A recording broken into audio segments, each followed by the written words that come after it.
So hello everybody, this is Bhante Joe, and I'm just here at the Papatakuti in the walking meditation path. We had a little bit of rain today, and thought to record a short Dhamma discussion for the internet.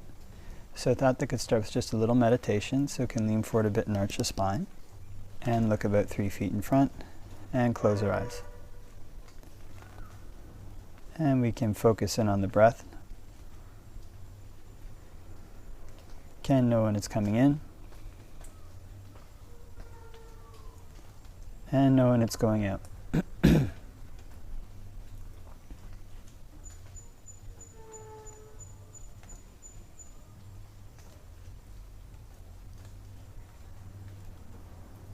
If we breathe in a long breath, can just know I'm breathing in a long breath. And if we breathe in a short breath, can just know I'm breathing in a short breath.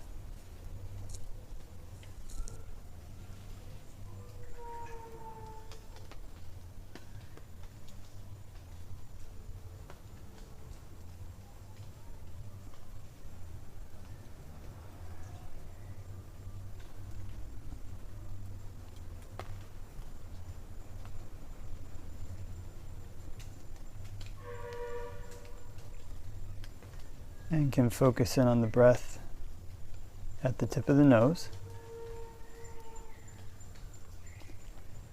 And can just pose the question in one's mind, what would be a really comfortable way to breathe right now?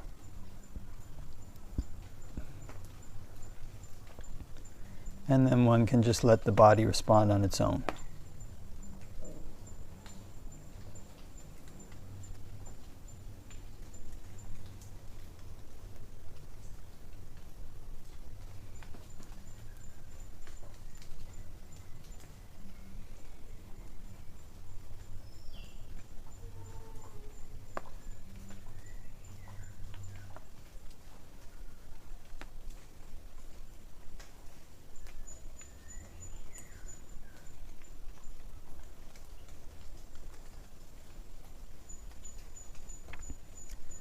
And we can try to make the mind a bit like a post in the sea.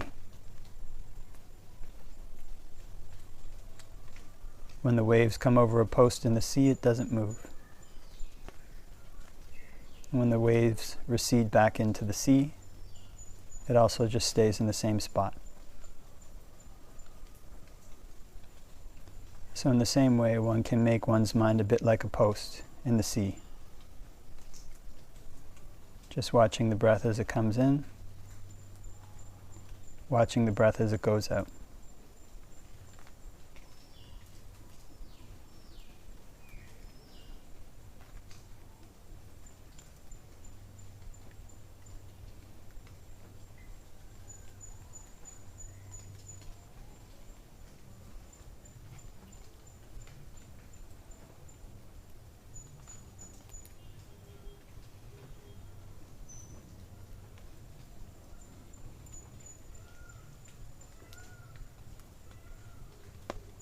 And before we finish meditating, can spread thoughts of goodwill,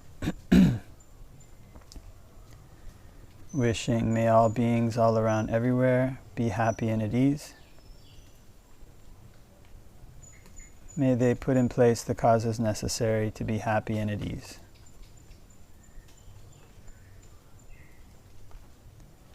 And we can make the mind infinite, can make it unbounded,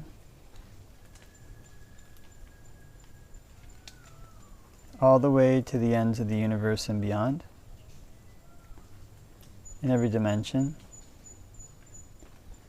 May all beings all around everywhere be happy and at ease.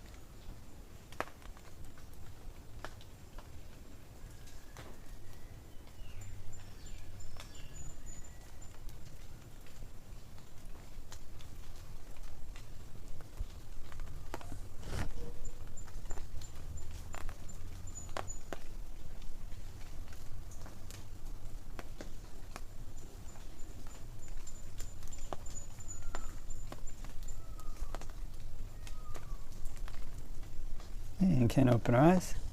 and do a short Dhamma discussion for the internet. Namo tassa bhagavato arahato samma sambuddhassa. Namo tassa bhagavato arahato samma sambuddhassa. Namo tassa bhagavato arahato samma sambuddhassa. Buddhaṃ saraṇaṃ gacchāmi, Dhammaṃ saraṇaṃ gacchāmi, Saṅghaṃ saraṇaṃ gacchāmi. Ditiyampi Buddhaṃ saraṇaṃ gacchāmi, Ditiyampi Dhammaṃ saraṇaṃ gacchāmi, Ditiyampi Saṅghaṃ saraṇaṃ gacchāmi. Tatiyampi Buddhaṃ saraṇaṃ gacchāmi, Tatiyampi Dhammaṃ saraṇaṃ gacchāmi, Tatiyampi Saṅghaṃ saraṇaṃ gacchāmi. So hope that everybody's keeping well. And was discussing with somebody a couple months ago now. There was a gentleman who was interested in ordaining, and so discussing a bit about ordination and options for ordination and these kinds of things. And one of the topics that came up is it better to go and stay in a community where there's maybe less seclusion, more monks, more people?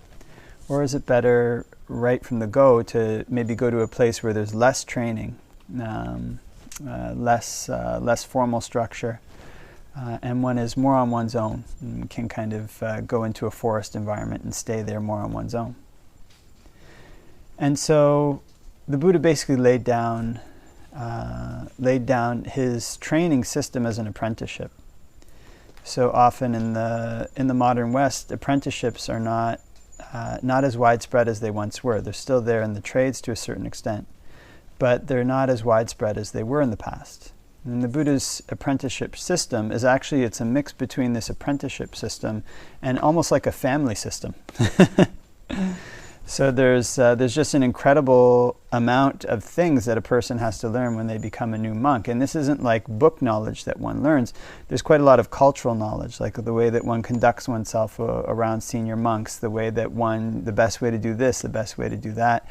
And just like being raised by a parent, one can read very quickly in the books how to do something, but to become proficient at it to a point where it becomes second nature, or to the point where the activity or the training that the Buddha lays down actually starts to shape one's character. This is something that occurs over a longer period of time. It's also the case that living under senior monks, there's been quite a lot of knowledge handed down, especially in recent times. There's been many excellent meditation teachers and very strong movements that arose around the 2,500 year mark of the Buddha's passing. It's kind of about getting close to 100 years ago now. But I think it was 1960s, but getting close to 100 years ago when some of these movements were starting anyways. But in any event, this kind of knowledge is something that can save one a lot of time. And kind of one doesn't have to blunder along and make a mistake and then restart, blunder along, make a mistake and restart. So the general advice that I tend to give is it's much better to actually go and live in a community where there's good training, good standards of training, and where you'll have a relationship with a teacher. You'll actually live underneath a teacher and won't just be on your own. In normal lay life, there's actually quite a big difference if one sees people who've lived with parents until the time they're mature and people who almost like orphans. It's seen as a huge disadvantage to be an orphan. And so similarly in the Dhamma, the Buddha set up a living tradition that the Sangha is to carry forward. So it's far better if one goes to train in this tradition. One will save oneself a whole lot of trouble.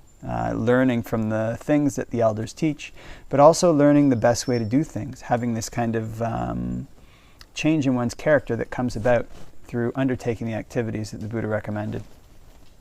So I remember for myself, when I was a young monk, I really just could not stand living. I found it so difficult to live under senior monks. It was kind of having people tell me what to do. This started when I was 20, and when you're in your early 20s, you're just about to become an adult and go out on your own. And if you join a monastery at that time, then basically all that independence gets lost, and you've got people telling you do things this way, do things that way, and you kind of get disgruntled. And there's quite a lot, people can point out your defilements, say, look, you're doing this wrong, this is wrong, and not just once or twice, but many times.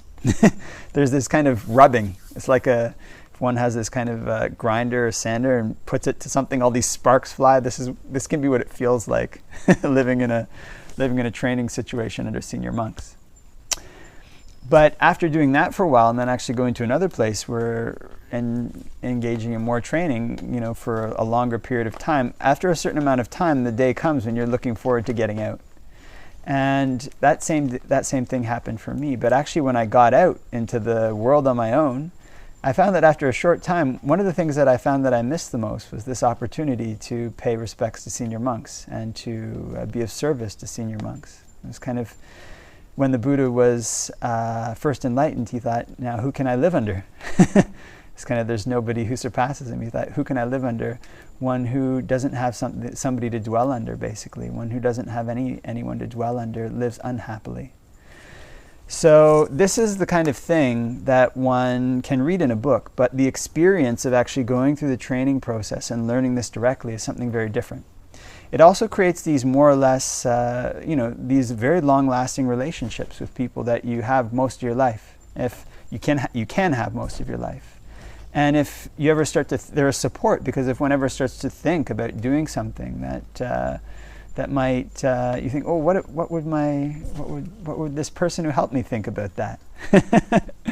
There's still, even after you leave them, you have this kind of, oh, what would they think about that? That wouldn't be, what would they think? What would they say if they were here and saw me thinking this thought, or if they're here and saw me about to do, this thing, it can even be something like, I want to wait a little bit and, not wash my bowl today. Oh, what would the senior monk think? You might have this kind of thought. So this is an immense support in one's holy life, even after one leaves from living under the senior monks. So it's far better, it's recommended by the Buddha to engage in this Nisaya relationship, where one has a teacher, one has a system of training, and one goes through that for a long period of time until these things that he taught basically become part of one's lifestyle. They become second nature to one. This is how one takes the traditions of the Sangha and learns to become part of them. But there is also this very important training in seclusion and solitude. These things are not necessarily separate. And kind of in a training monastery, often there are opportunities and trainings to go and live in seclusion. But afterwards, it's good if one has completed one's standards of training to an acceptable degree to go and live on one's own. This is very important, actually. In the canon, it gets recommended very frequently. And kind of in Sri Lanka, there's all these excellent opportunities to live alone, live in solitude. And it's a degree of difficulty more in some cases in some ways than living in community. The Buddha says living in solitude is something basically very hard to delight in. So one takes this foundation that one had when living in community, and once one is past one's Nisaya, one's 5 years, it's actually an excellent idea to go out and to try to search out places of solitude, try to find new teachers, try to live under some different teachers. Get their advice, see different communities, see their standards. Once you have these kind of standards of your own that have become a habit, you can return to them if you find something, if you're in a situation that's quite difficult. But if one doesn't have these things, it's much more easy to get completely blown around. So there is this kind of balance to it. This kind of the opportunities to go and live on one's own independently in solitude are excellent ones. But there are things that are perhaps best taken advantage of to a better potential if one has the foundation necessary to make the best use of them. So it's good, if one can, to seek out a monastic community to train in. If one is just thinking about ordaining, one can go and find a place where there's good standards of training, where the Vinaya standards are good, where the community standards are good, where it's not like one can just do whatever one wants any time of the day, any time of, one can just go and do anything. It's kind of, one can find a place where things are like this and find a place where one's flaws get reduced. In the Dhammapada it says that one should stay with a teacher who points out one's flaws, kind of regard this as hidden treasure. Things get better staying with that kind of person, not worse. So if one finds a community like that, then it's good to go there and stay for a while. And it's not like there's going to be a perfect community that one finds every time. I don't think I've ever found a place that just seems completely 100% perfect in every way. So I'm not even sure such a place exists.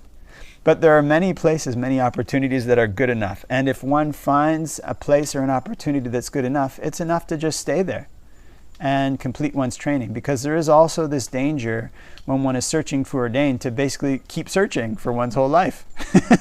It's going to find this place, find that place, and go around kind of touring and actually never really settle down, never really undergo training with anybody.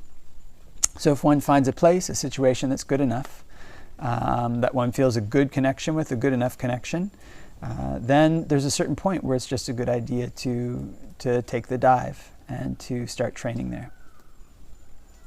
So those are just some thoughts regarding taking up monastic training and when to go and live on one's own. Of course, there's no hard and fast rule for these things, but these are generally the standards that the Buddha laid down in the Vinaya. And he laid them down for good reason, so that people can have the foundation to train for Nibbana. So wishing everybody all the blessings of Dhamma practice wherever it might be. Bye for now.